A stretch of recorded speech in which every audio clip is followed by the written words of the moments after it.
when Karina's parents kick her out after high school. She has no choice but to navigate her way around life. Years later, after making a success of her life, and her wedding is around the corner, she reaches out to them, only for them to storm into her life, trying to take ownership of what she has worked so hard for. Karina, my mother said, opening a packet of biscuits, you're going to regret not going to medical school. I replied. My brain doesn't work like Jade's. She's the doctor in the family. Not me. I don't see why it can't be the both of you. She sniffed, dunking a biscuit into her lukewarm tea.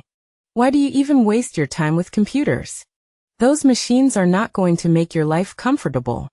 This wasn't anything new. My parents hated that I loved computers, and when school was out in the next few months, I was going to be off to college, studying IT. Who cares about cybersecurity? Karina? My father asked while he sat down with a pork chop. Saving people's lives.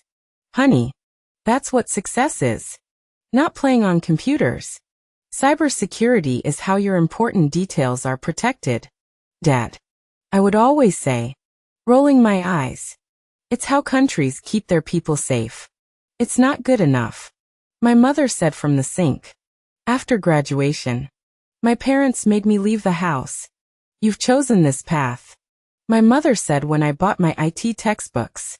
So you're capable of taking care of yourself. I don't think that's fair. Mom. I retaliated. You let Jade live at home for her whole degree. Yeah. Well, she was learning how to save lives. Karina. She said. Fast forward 13 years.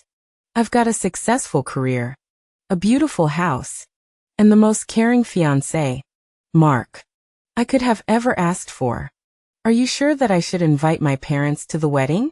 I asked Mark as we took a walk one evening. Yes, darling, he said, taking my hand. Why wouldn't you? I'm so proud of who you are and where you've come from. You've done all of this on your own. But they've been such horrible people. Mark. They kicked me out of their home when I got into college. I had to work as a dog groomer to make enough money to cover the rent for my tiny apartment. I said. Yes. I understand that. My fiancé said diplomatically. But you've made it now. And you've made it without them. Look. Honey. Our home is yours. It's in your name. And I love that for us. Eventually, I gave in. The excitement of our wedding planning made me realize that I was proud of myself and where I had come from. I did it without their support. I told Mark as I fried bacon for us one morning. So, I'm going to invite them. Mark smiled at me while he poured milk into his coffee. Good. This is a big moment for us, he said. When my parents and sister arrived, they were stunned by my house. They assumed that I was renting a room of the house. Of course, they didn't think that I was capable of something bigger and better than that. Karina, you own this entire house? My father asked, his eyes wide with disbelief. Yes, Dad, I said, wheeling my mother's suitcase in. They seemed to think that they were spending the night. I worked hard for this. Wow, I didn't expect this, my sister said, looking around. So, I thought that we could do dinner at a restaurant tonight, and then come home for dessert and coffee. You guys can spend time with Mark and my in-laws. They were going to be over at any moment. The first meet and greet almost underway. But that's when the entitlement kicked in. My mother's eyes narrowed as she scanned the living room, taking in my television and other things. You know, Karina, she declared, her tone leaving no room for argument. We deserve to live in comfort after all we've done for you. Then, she promptly sat down on the couch. Mom, what are you talking about? I was incredulous. This is my home. I bought it with my own money. You did absolutely nothing for me after high school. But we're your parents. She insisted. We should live better than our children. It's our right. It's the only right thing. You can't be serious, I said, my voice rising. Jade still lives with you because you wanted to baby her after her night shifts. And me? You didn't care. This isn't my responsibility. My father stepped in at this point, crossing his arms. After everything we've sacrificed for you, this is the least you can do. Jade needs a place to stay. My mother said. Jade is an adult. I snapped. She made her choice to live with you, just like I made my own. I felt bad that I was speaking about Jade in this way, especially because she was sitting on the couch and looking at my plants. But my sister had chosen my parents when they kicked me out. She barely kept in contact with me, only stopping to text me on my birthday or Christmas morning. At that moment, the door opened, and my future in-laws walked in. I had always been close to them, wanting to find parental figures in Mark's parents. We've been hearing this entire conversation from outside, Tom said. Karina's achievements are hers. My future mother-in-law, Carol, said firmly. She's worked hard for this, and she deserves every bit of it. My mother turned to her, eyes blazing. Who the hell are you? We have rights to this house, she's our daughter.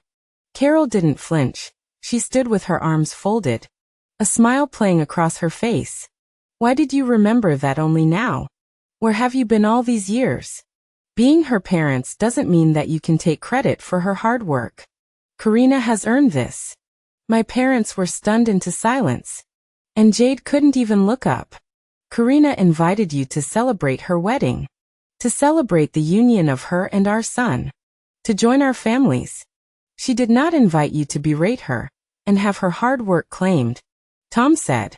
She owes you nothing but respect because you raised her. But that doesn't mean giving up her home, Carol said. But we're her family, my mother said, clearly not expecting this level of pushback. Only by blood, Mark said, stepping into the house. Family supports one another. They don't tear you down. And that's what you've done to Karina for years. You should be so proud of your girl. Carol continued. She's done so much for us. I am so proud of her. Tom, too. She's the daughter that I wanted all along. Mark found his way to me, wrapping his arm around my waist. I looked at my parents, seeing the dawning realization on their faces. I love you. I do, I said. But this is my life. And you've only been in it again for 5 minutes. And you're already demanding things of me. Is that fair? I've worked too hard to let anyone take that away from me. My father sighed heavily. We didn't mean to upset you, he said. Can respect my choice. I said gently. Be present for my wedding. But after that, you can go your own way again. After the confrontation, my parents seemed to understand. If only a little. When we left to the restaurant, everyone was subdued, except for Mark and my in-laws. I didn't see a point in canceling the dinner because of the confrontation. We sat down to eat, everyone lost in their own thoughts while Carol made comments about seeing me in my dress. Mark, you're in for such a treat. Karina looks beautiful in that dress, she said, digging into her salmon. I smiled at my future mother-in-law. I always knew that she loved me, but her comments of the day had truly made me realize just how much. I was lucky. I had gotten lucky with Mark, but even more so with his parents. I watched as my mother's face fell when Carol went on, talking about the dress fitting, but I didn't have it in me to make her feel better. After dinner, we left the restaurant, parting ways with my parents and sister. We'll see you at the wedding, my father said, getting into the car. Yes, I said. I'll see you then. Let's see what happens at my wedding. What would you have done?